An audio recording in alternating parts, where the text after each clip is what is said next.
बंगाल के मुर्शिदाबाद में बाबरी मस्जिद की नींव रखने के बाद यूपी के सीएम योगी आदित्यनाथ के एक बयान ने पूरे देश में सनसनी मचा दी। बाबर, औरंगजेब और मुगलों के जो समर्थक हैं उनकी नींद उड़ गई और देश का सियासी पारा अपने चरम पर पहुंच गया।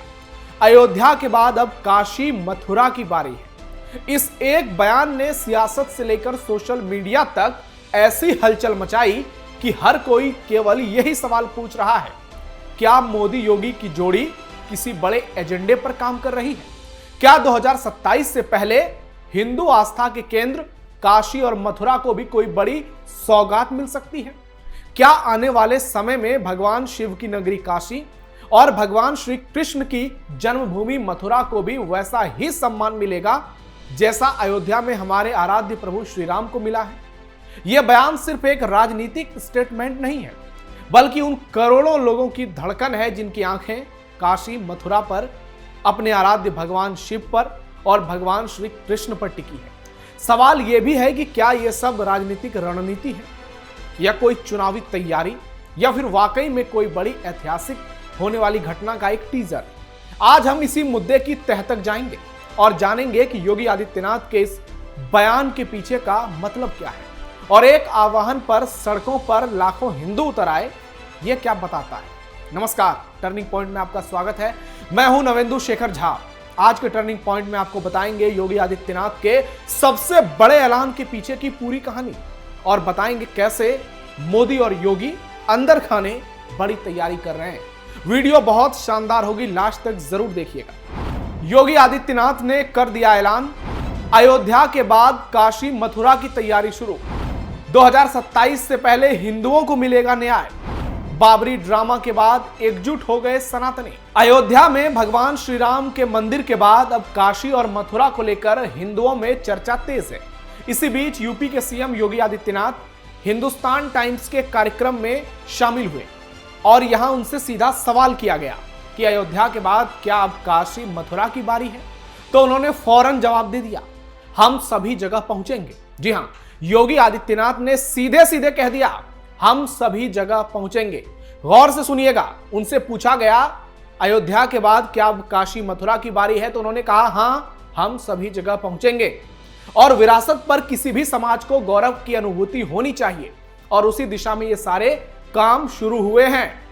योगी आदित्यनाथ का इशारा सीधा काशी और मथुरा की ओर था। समझने वाले बहुत आसानी से समझ गए। हिंदुस्तान टाइम्स लीडरशिप समिट 2025 में योगी आदित्यनाथ ने सीधे कह दिया कि हम सुप्रीम कोर्ट के आभारी हैं, जिन्होंने सर्वसम्मति से तथ्यों और प्रमाणों के आधार पर फैसला सुनाया और भारत के लोकतंत्र की वजह है कि इसे सभी ने स्वीकार किया। गौर कीजिए, योगी आदित्यनाथ का यह बयान, योगी आदित्यनाथ के शब्द, अयोध्या के बाद काशी मथुरा की बारी, यह सिर्फ एक बयान नहीं बल्कि भारतीय राजनीति का तापमान बदलने वाला एक ऐसा तीर है जो हिंदू विरोधियों के सीने पर लगा है। अयोध्या में दशकों से चला आ रहा विवाद कोर्ट के फैसले और मंदिर निर्माण के साथ खत्म हो गया, लेकिन काशी और मथुरा अभी भी देश की राजनीति में सबसे संवेदनशील और सबसे प्रतीकात्मक मुद्दे माने जाते हैं, क्योंकि ये सीधे सनातनियों के आराध्य से जुड़े हैं। योगी का बयान ऐसे समय आया है जब देश 2027 के अगले बड़े चुनाव की तैयारी में धीरे धीरे आगे बढ़ रहा है और उससे पहले भी कई प्रदेश में चुनाव है। यही कारण है कि इस वक्त दिया गया यह बयान राजनीतिक मायनों में बेहद महत्वपूर्ण हो गया है। बीजेपी के समर्थक इसे धर्म और संस्कृति के पुनर्जागरण के तौर पर देख रहे हैं, जबकि विपक्ष इसे चुनावी ध्रुवीकरण की राजनीति बता रहा है। लेकिन सच्चाई यही है कि यह मुद्दा सिर्फ राजनीति तक सीमित नहीं है, यह करोड़ों हिंदुओं की आस्था का केंद्र भी है। काशी में ज्ञानवापी विवाद और मथुरा में श्री कृष्ण जन्मभूमि से जुड़ी कानूनी प्रक्रियाएं पहले से चल रही हैं। ऐसे में योगी के बयान ने इन मामलों में नई ऊर्जा, नया नैरेटिव और नई बहस को जन्म दे दिया है। लोग ये भी सवाल कर रहे हैं, क्या यह संकेत है कि आने वाले सालों में बीजेपी सरकार किसी खास रणनीति के तहत कोई बड़ा फैसला ले सकती है जो सीधे मंदिर से जुड़ी होगी, जिससे हिंदू जनभावनाओं को एक बार फिर से जगाया जाएगा। इस बयान के बाद हिंदू संगठनों में उत्साह और विपक्ष में जबरदस्त बेचैनी देखने को मिल रही है, जो दिखाता है कि यह मुद्दा अभी केवल शुरू हुआ है, कहानी आगे और भी गरमाने वाली है। और बंगाल में गीता पाठ के दौरान बाबरी मस्जिद की नींव रखने के बाद जिस तरह से 5 से 7 लाख हिंदू एक साथ सड़क पर उतरे, और जो ट्रेलर देखने को मिला उससे तो साफ साफ समझ आ रहा है, हिंदू तो जागने लगे हैं। अब जरूरत है हिंदुओं को न्याय और सम्मान देने की, और जैसे ये न्याय और सम्मान मिलेगा, एक बार फिर से भारत उसी विश्व गुरु बनने की ओर आगे बढ़ चलेगा जो कभी भगवान श्री राम के समय में त्रेता युग में था। मथुरा काशी पर अंदर खाने बीजेपी की बड़ी तैयारी, यह सवाल सबसे ज्यादा पूछा जा रहा है। क्या बीजेपी 2027 या उससे पहले काशी मथुरा पर कोई बड़ा कदम उठाने वाली है?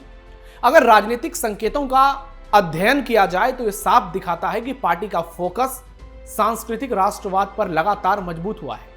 अयोध्या मंदिर के बाद बीजेपी के प्रमुख नेताओं के भाषणों में काशी और मथुरा का उल्लेख लगातार बढ़ रहा है।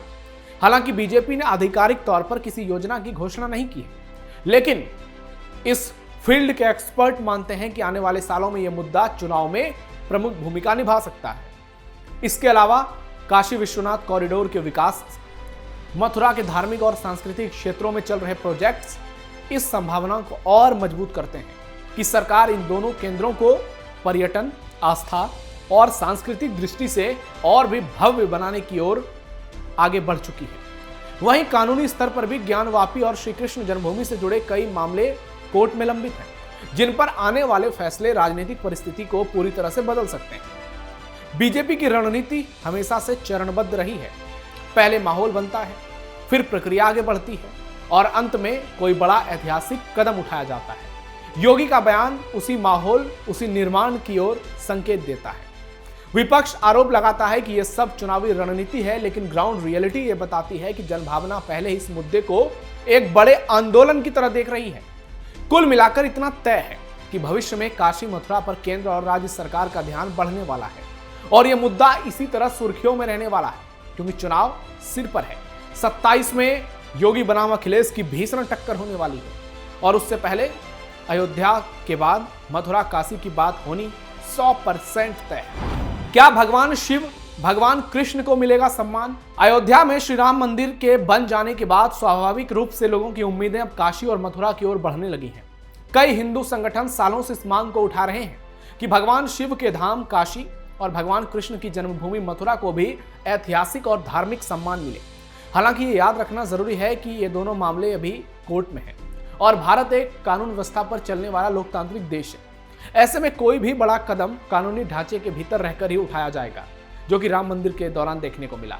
जनता की आस्था अपनी जगह पर है, लेकिन फैसले संविधान और न्यायालय के अनुसार ही होंगे। लेकिन न्यायालय और संविधान के पहले देश की जनता है। यह भी स्पष्ट है कि अगर आने वाले समय में कोर्ट किसी दिशा में फैसला देता है तो उसका राजनीतिक और सामाजिक असर बहुत बड़ा होगा। दूसरी ओर हिंदू भावना इस कदर उभर चुकी है कि उन्हें नजरअंदाज करना किसी भी राजनीतिक दल के लिए आसान नहीं है। काशी में एक ज्ञानवापी परिसर और मथुरा में ईदगाह विवाद को लेकर जो बहसें लगातार तेज हो रही है, वो दिखाती है कि यह मुद्दा आने वाले सालों में राष्ट्रीय विमर्श का हिस्सा बन सकता है। सवाल यही है, क्या भगवान शिव, भगवान कृष्ण को वैसा ही सम्मान मिलेगा जैसा अयोध्या में भगवान श्री राम को मिला है? तो इसका जवाब आने वाले समय में मिलेगा। लेकिन इतना तो तय है बॉस कि काशी और मथुरा अब केवल धार्मिक स्थल नहीं, बल्कि राष्ट्रीय पहचान और हिंदुओं की भावनाओं का केंद्र बन चुके हैं और इन पर करोड़ों हिंदुओं की पैनी नजर टिकी और कोई भी हिंदू इसे गंवाना नहीं चाहेगा। सनातन को मिटाना मुश्किल ही नहीं, नामुमकिन। काशी और मथुरा सिर्फ दो शहर नहीं, बल्कि करोड़ों अरबों हिंदुओं की आस्था, पहचान और अस्तित्व के प्रतीक। काशी भगवान शिव का अनादि धाम है, जहां समय भी सिर नवाता है, और मथुरा वो भूमि है जहां भगवान श्री कृष्ण ने जन्म लेकर अधर्म के खिलाफ धर्म का बिगुल फूंका। यह धरोहर हिंदुओं का जन्मसिद्ध अधिकार है, क्योंकि यह हमारी संस्कृति, हमारे इतिहास और आध्यात्मिक विरासत की नींव है। कोई मुगल, कोई आक्रांता, कोई सत्ताधारी या फिर कोई और भी ताकत सनातन की इस ज्योति को कभी भी नहीं बुझा सकती। सदियों तक अत्याचार, लूट, विध्वंस और आक्रमणों के बावजूद काशी की दिव्यता और मथुरा की पवित्रता जस की तस खड़ी है, क्योंकि इन स्थलों की ऊर्जा किसी राज सत्ता से नहीं, बल्कि सनातन की अनंत चेतना से आती है। आज जब अयोध्या में भगवान श्री राम लौट आए हैं तो हिंदुओं का आत्मविश्वास 7वें आसमान पर है। काशी और मथुरा पर अधिकार किसी राजनीति का विषय नहीं, बल्कि हमारी सभ्यता का अधिकार है, जिसे ना कभी कोई छीन पाया और न कभी कोई छीन पाएगा। सनातन न कभी मिटा है, न कभी मिटेगा, क्योंकि यह सिर्फ धर्म नहीं बल्कि जीवन का शाश्वत सत्य है जो हर युग में खुद को पुनर्जीवित करता है और आगे भी करता रहेगा। और सीएम योगी का यह बयान इसी को पूरी तरह से जस्टिफाई करता है। आपको क्या लगता है? कमेंट बॉक्स में अपनी राय जरूर दीजिए। योगी आदित्यनाथ के बयान को लेकर आप क्या सोचते हैं, इस पर भी कमेंट जरूर कीजिए और हमारे इस वीडियो को ज्यादा से ज्यादा शेयर कीजिए, लाइक कीजिए और चैनल को सब्सक्राइब जरूर कीजिए। फिलहाल के लिए टर्निंग पॉइंट में इतना ही। धन्यवाद।